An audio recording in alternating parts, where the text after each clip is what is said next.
ದಿನಗಳಲ್ಲಿ ಪುತ್ತೂರಿನಲ್ಲಿ ಹೋರಾಟ ಪ್ರಾರಂಭ.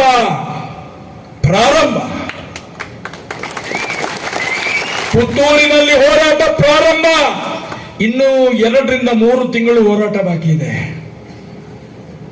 ಯಾಕಂತ ಹೇಳಿದ್ರೆ ಇವರು ಮಾಡಿದಂತ ಪಾಪಗಳು ಅಷ್ಟಿದೆ ಶತಮಾನದಿಂದ. ಅದಕ್ಕೋಸ್ಕರ ಇನ್ನು 2-3 ತಿಂಗಳು ಹೋರಾಟ ಮಾಡಬೇಕಾದೀತು.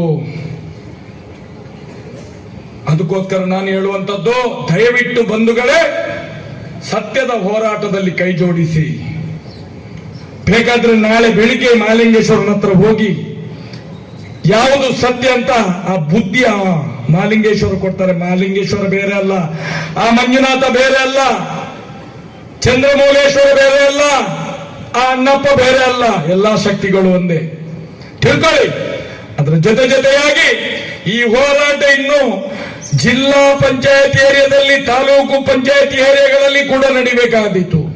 ಅದಕ್ಕೋಸ್ಕರ ಇವತ್ತು ನಿಮ್ಮಲ್ಲೆಲ್ಲ ಕಳಕಳಿಯ ವಿನಂತಿಯನ್ನು ಹೇಳುತ್ತಾ, ಜೊತೆಯಾಗಿ ಸೆಪ್ಟೆಂಬರ್ 3 ತಾರೀಕಿಗೆ ರಾಷ್ಟ್ರದ ಏನು ಭ್ರಷ್ಟ ವ್ಯವಸ್ಥೆ ಇದೆಯೋ ಆ ಅಧಿಕಾರಿಗಳ ವಿರುದ್ಧ, ಇವತ್ತು ಏನು ರಾಜಕೀಯ ವ್ಯಕ್ತಿಗಳಿಗೆ ಏನು ನಮ್ಮ ಕೂಗುಗಳು ಕಾಣುವುದಿಲ್ಲೋ ಅಂತ ಈ ದೇಶದ ಪ್ರಧಾನಿ ಮೋದಿಜಿ ಅವರಿಗೆ, ಗೃಹ ಮಂತ್ರಿ ಅಮಿತ್ ಶಾಜಿ ಅವರಿಗೆ, ನಮ್ಮ ರಾಜ್ಯದ ಮುಖ್ಯಮಂತ್ರಿ ಸಿದ್ದರಾಮಯ್ಯರವರಿಗೆ ಈಗಲೇ ಹೇಳಿಕೆ ಕೊಡುತ್ತಿರುವ ನನಗೆ ಏನು ಗೊತ್ತಿಲ್ಲ, ಅದಾಗುದಿಲ್ಲ ಅಂತ ಹೇಳುವಂತ ಗೃಹ ಸಚಿವರಿಗೂ ಕೂಡ ಕಣ್ಣು ತೆರೆಸುವಂತ ಕೆಲಸವನ್ನು ಬರುವಂತ ಸೆಪ್ಟೆಂಬರ್ 3ನೇ ತಾರೀಕಿಗೆ ಮಾಡಲಿಕ್ಕೆ ಇದ್ದೇವೆ.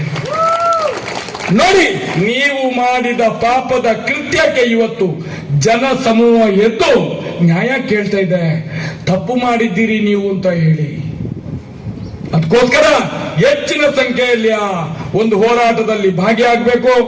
ತನ್ಮೂಲಕ ನಮ್ಮ ಸತ್ಯದ ಶಕ್ತಿಯನ್ನು ಉಳಿಸುವಂತ ಕೆಲಸ, ಜೊತೆಯಾಗಿ ಆ ಸೌಜನ್ಯಳ ಆತ್ಮಕ್ಕೆ ಶಾಂತಿ ಹಾಗೂ ಆರೋಪಿಗಳಿಗೆ ಶಿಕ್ಷೆ ಅನ್ನುವಂತ ದೃಷ್ಟಿಯಿಂದ ಮಾಡುವಂತ ಹೋರಾಟಕ್ಕೆ ತಮ್ಮೆಲ್ಲರ ಬೆಂಬಲ ಇರಲಿ ಅಂತ ಕೇಳುತ್ತಾ, ಕೊಟ್ಟಂತ ಅವಕಾಶ